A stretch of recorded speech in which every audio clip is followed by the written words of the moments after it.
Hello friends, good morning. Welcome to सफलता मंत्र। आज सुबह की करंट अफेयर की क्लास में एक बार फिर से आप सभी लोगों का बहुत बहुत स्वागत है। और आज डेट है 22 मई। आज की क्लास में आपको मिलेंगे 22 मई से संबंधित सभी इंपॉर्टेंट क्वेश्चंस। और दोस्तों, जैसा कि हमने आपको बताया था कि अब हम लोगों की डेली ये करंट अफेयर की क्लास चलती रहेगी, तो आप लोग इन क्लासेस को जरूर देखते रहिए और अधिक से अधिक शेयर करते रहिए। पिछली क्लास का लिंक नीचे दिया गया है, उस क्लास को भी जरूर देखें और पूरी प्लेलिस्ट में जा करके पुरानी 2020 से संबंधित सभी करंट अफेयर की क्लासेस को देखना मत भूलिए। लिंक नीचे दिया गया डिस्क्रिप्शन बॉक्स में। चलिए बढ़ते हैं पहले क्वेश्चन पर। पहला क्वेश्चन है, हाल ही में किस राज्य में मी अन्नपूर्णा पहल का शुभारंभ किया गया। इसका नाम है दोस्तों, योजना जो है इसका नाम है मी अन्नपूर्णा।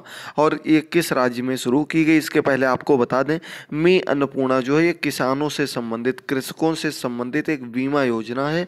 और इसके अंतर्गत एकीकृत बीमा लाभ किसानों को दिया जाएगा। ये योजना महाराष्ट्र में जारी की गई, लॉन्च की गई महाराष्ट्र सरकार के द्वारा।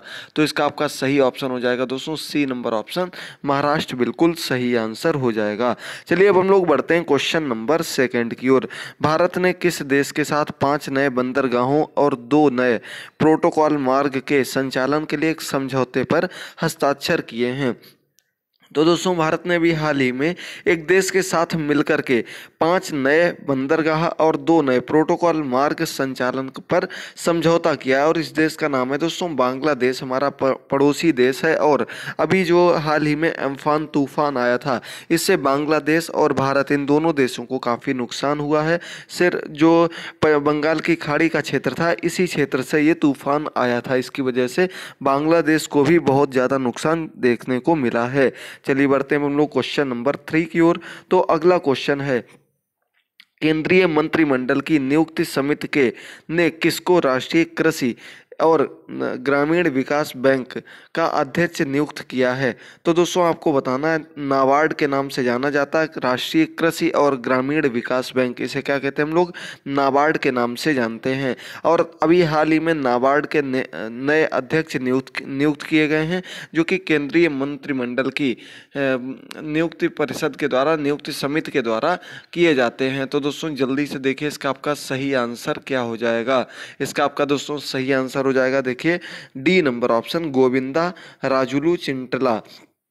इनको हाल ही में नाबार्ड का नया अध्यक्ष घोषित किया गया है। इसके पहले जो अध्यक्ष थे वो डॉक्टर हर्ष कुमार बाला थे। ये अभी हाल ही में रिटायर होने वाले हैं। तो उनकी जगह पर अब गोविंदा राजुलू चिंटला, इनको नाबार्ड का अध्यक्ष नियुक्त किया गया। नाबार्ड दोस्तों ग्रामीण क्षेत्रों से संबंधित, ग्रामीण विकास से संबंधित एक बैंक का नाम है, पूरी संस्था का नाम है। क्वेश्चन नंबर 3 पूरा हुआ, डी नंबर ऑप्शन सही हो जाएगा। चलिए बढ़ते हैं हम लोग क्वेश्चन नंबर 4 पर। किस राज्य में ग्रामीण आजीविका मिशन की महिलाओं द्वारा दीदी वाहन सेवा शुरू की गई। दोस्तों सेवा का नाम है दीदी वाहन सेवा। और ये योजना शुरू की गई, जो कि एक कह सकते हैं हम लोग आजीविका मिशन के तहत महिलाओं को लाभ पहुंचाने के लिए ये योजना प्रारंभ की गई। जो कि प्रेग्नेंट औरतें हैं, उनको हॉस्पिटल तक पहुँचाने के लिए गाड़ी की व्यवस्था करना, उनको वहाँ तक पहुँचाना, ये इस योजना का प्रमुख लक्ष्य है। जो कि ग्रामीण क्षेत्र या आदिवासी क्षेत्र हैं, उन क्षेत्रों में झबुआ स्थान है मध्य प्रदेश में, वहां से इस योजना को प्रारंभ किया गया है। आदिवासी क्षेत्र के अंतर्गत आता है। तो इसका आपका सही ऑप्शन हो जाएगा दोस्तों ए नंबर ऑप्शन, मध्य प्रदेश में दीदी वाहन सेवा का प्रारंभ किया गया है। इसका आपका ए नंबर ऑप्शन बिल्कुल सही हो जाएगा क्वेश्चन नंबर 4 का। चलिए अब हम लोग बढ़ते हैं क्वेश्चन नंबर 5 पर। देखिए जल्दी से, हाल ही में किन खिलाड़ियों को राष्ट्रीय डोपिंग रोधी एजेंसी, जिसे नाडा के नाम से जाना जाता है, नेशनल एंटी डोपिंग एजेंसी, नाडा के नाम से जानते हैं हम लोग, और ये हाल ही में इसने 2 खिलाड़ियों को अंतिम रूप से निलंबित कर दिया है। किस लिए, डोपिंग टेस्ट में फेल होने के बाद। तो ये कौन कौन से खिलाड़ी हैं, चारों ऑप्शंस आपके सामने दिए गए हैं। तो दोस्तों अंकित सिसोदिया और सविता कुमारी, ये दोनों खिलाड़ी हैं पावर लिफ्टर से संबंधित, पावर लिफ्टिंग से संबंधित खिलाड़ी हैं। इन्हीं खिलाड़ियों को अभी हाल ही में निलंबित कर दिया गया है। किसके द्वारा निलंबित किया गया, नाडा के द्वारा। नाडा ये एक अपने राष्ट्र की ही नेशनल एजेंसी है, जिसका काम विभिन्न खेलों में होने वाली डोपिंग को रोकना है। डोपिंग से संबंधित जो भी कार्य होते हैं उनकी जांच करना इसका प्रमुख कार्य है। तो इसका आपका दोस्तों सही ऑप्शन डी नंबर ऑप्शन हो जाएगा क्वेश्चन नंबर 5 का। चलिए बढ़ते हैं हम लोग क्वेश्चन नंबर 6 पर। भारतीय रेलवे ने सफलतापूर्वक कितने हॉर्स पावर का इलेक्ट्रिक इंजन WAG वैग 12 बनाया है? तो दोस्तों हाल ही में एक सबसे ज़्यादा हॉर्स पावर का इलेक्ट्रिक इंजन भारतीय रेलवे के द्वारा बनाया गया है और ये बनाया गया दोस्तों बिहार में एक केंद्र है, वहाँ पर इसका निर्माण किया गया है।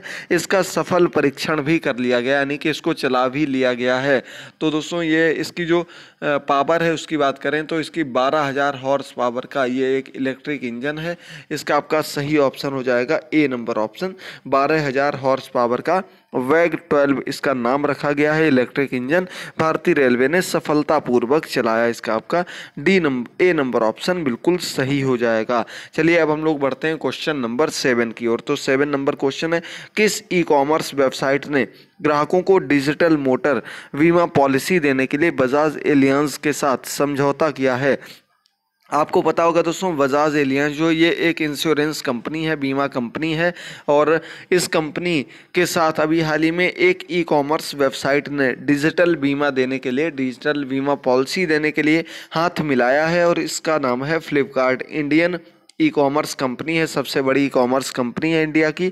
इसी के साथ हाल ही में हाथ मिलाया है और दोनों ने मिलकर के डिजिटल मोटर बीमा पॉलिसी देने का निर्णय लिया है। इसका आपका सी नंबर ऑप्शन बिल्कुल सही हो जाएगा, याद रखिएगा।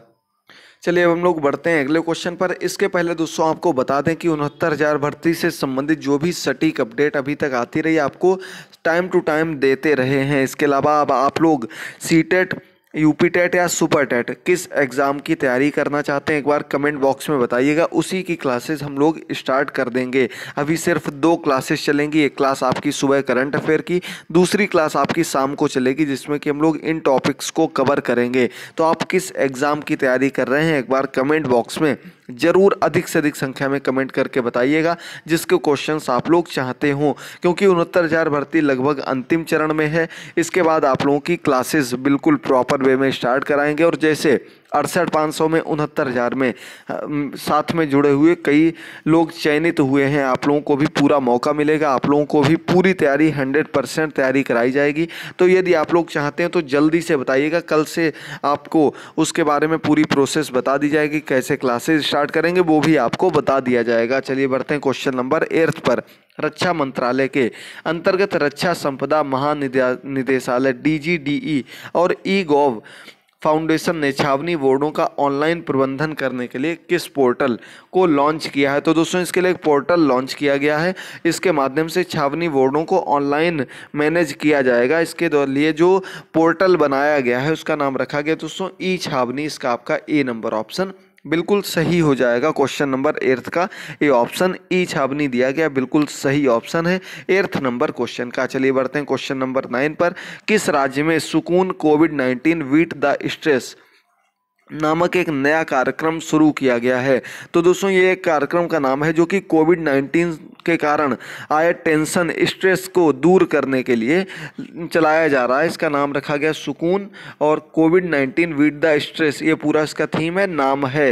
ये एक राज्य में कार्यक्रम शुरू किया गया ताकि कोविड-19 से आए स्ट्रेस से लोगों को बचाया जा सके। ये जम्मू कश्मीर में अभियान प्रारंभ किया गया है। ए नंबर ऑप्शन बिल्कुल सही हो जाएगा दोस्तों। साथ ही साथ आपको बता दें कि कल की क्लास में हमने आपको बताया था लद्दाख में अब एक भी एक्टिव केस नहीं रह गया कोविड-19 का, यानी कि कोरोना फ्री राज्य कोविड-19 भी उन राज्यों में शामिल लद्दाख भी उन राज्यों में शामिल हो गया है। ठीक है, तो इसका आपका सही ऑप्शन मिल गया होगा, ए नंबर ऑप्शन है, तैयार कर लीजिएगा। चलिए अब हम लोग बढ़ते हैं 10 नंबर क्वेश्चन पर। एंड तक जरूर जुड़े रहिएगा, आपसे डेली की तरीके क्वेश्चन पूछा जाएगा जिसका आंसर आपको कमेंट बॉक्स में देना होगा। क्वेश्चन नंबर 10, चीन की सरकार ने हाल ही में किस देश के निर्यात पर 80% का टैरिफ लगा दिया है? तो दोस्तों चीनी सरकार वर्तमान हालात में, वर्तमान समय में बुरी तरह से फंसी हुई है, लेकिन फिर भी वो अपनी तरफ से पूरी कोशिश कर रही है कि किसी भी प्रकार से हालात को अपने हाथ से ना निकलने दिया जाए, क्योंकि उसकी पोल पट्टी खुल सकती है इसकी वजह से। तो हाल ही में उसने एक देश में 80% टैरिफ तक लगा दिया निर्यात पर, और ये लगाया है ऑस्ट्रेलिया पर। इसका आपका सी नंबर ऑप्शन बिल्कुल सही हो जाएगा।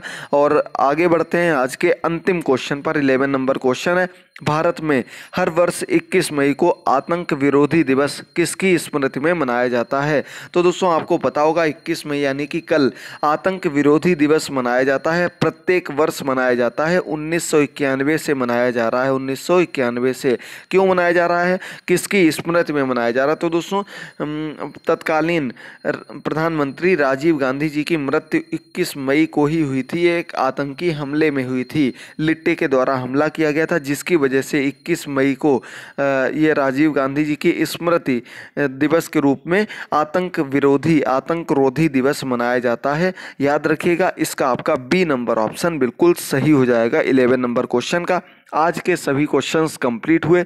चलिए अब हम लोग बात करते हैं जो हमने कल क्वेश्चन पूछा था। काफ़ी लोगों ने कमेंट्स किए। ऐसे ही आप लोग अपना सहयोग प्यार बनाए रहिए, लाइक शेयर भी करते रहिए, क्लासेस को देखते रहिए। तो कल हमने क्वेश्चन पूछा था चरण पादुका योजना किस सरकार ने किस राज्य में लागू की है? तो ये चरण पादुका योजना मध्य प्रदेश सरकार के द्वारा शुरू की गई। आप लोगों को इसके बारे में पता होगा। प्रिया मिश्रा जी ने आंसर दिया पूरी व्याख्या के साथ। इन्होंने बताया कि चरण पादुका अभियान जो है ये मध्य प्रदेश के प्रधानमंत्री शिवराज सिंह चौहान जी के द्वारा शुरू किया गया है। यह प्रथम इंदौर पुलिस के द्वारा प्रवासी मजदूरों की मदद के लिए जो स्लीपर्स दी जाएंगी उनके लिए प्रारंभ किया गया है, जो कि इंदौर से प्रारंभ हुआ, मान के चलिएगा। इसके बाद कुशल सिंह जी का भी कमेंट्स आया। बहुत बढ़िया कुशल सिंह जी, आप लोग फिर से जुड़ने लगे। काफ़ी दिन बाद क्लास हुई है, लेकिन अब प्रॉपर क्लासेस चलती रहेंगी। आप लोग जुड़ते रहिए, देखते रहिए। कन्हैया जी ने भी आंसर बताया। दिव्या जी आंसर आया है। ममता जी, इसके अलावा अन्य लोगों की बात की जाए तो अर्चना जी, प्रांशु जी, मनोज जी, इन लोगों के आंसर आए हैं। आप सभी लोगों का आंसर करने के लिए बहुत बहुत धन्यवाद। इसी प्रकार से डेली आंसर करते रहिए कमेंट बॉक्स में। जो क्वेश्चन पूछा आंसर करिएगा। और आज का हमारा प्रश्न है WHO के अध्यक्ष के रूप में हाल ही में किसको चुना गया? बहुत ईजी क्वेश्चन है। बहुत से लोगों के कमेंट्स आना बहुत ज़रूरी है, इसलिए कमेंट करके बताइएगा। कल की क्लास में नए लोगों के नाम लिए जाएंगे, जो नए लोग जुड़ेंगे। तो जल्दी से चैनल को सब्सक्राइब करिए, वीडियो को शेयर करिए और पुरानी क्लासेस को देखना मत भूलिए। थैंक यू दोस्तों, गुड बाय, टेक केयर।